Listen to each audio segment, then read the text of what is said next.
السلام عليكم. تعالوا نسوي اليوم معكرونة بالصوص الأبيض. هنا عندنا بصل حطيته حمسته بقليل من الزبدة، نص خاشوقة زبدة، وهنا أنا فلفل بارد وياها، وتقدرون حار اللي يعجبكم.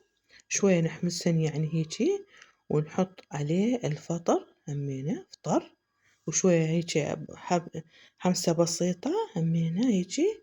هنا عندي 3 أو 2 تقدرون مو هاي جبن مواعين أو قشطة أي شي يعني تثخنها.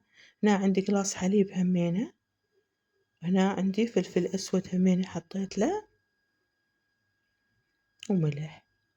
هنا نخبطه ونخليه شوية يفور لحد ما يكون الصوص يثخن. عندنا الصوص بهذا الشكل، وما خليناه شوية على النار. هنا احنا على صفحة مسوين المعكرونة، مسالقينه وشاخلينه من المي ماله بهذا الشكل. نجي نضيفه فوقها. هنا نحط الجبن الموزاريلا، طبعا عشا خفيف وطيب وحلو، كلش طيب كان. إن شاء الله تجربونه ويعجبكم، ولا تنسونا باللايك والاشتراك.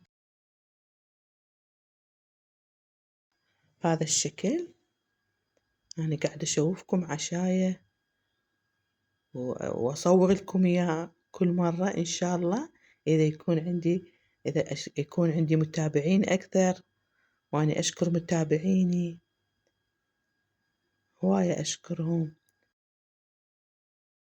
بهذا الشكل طبعا جربوه إن شاء الله يعجبكم.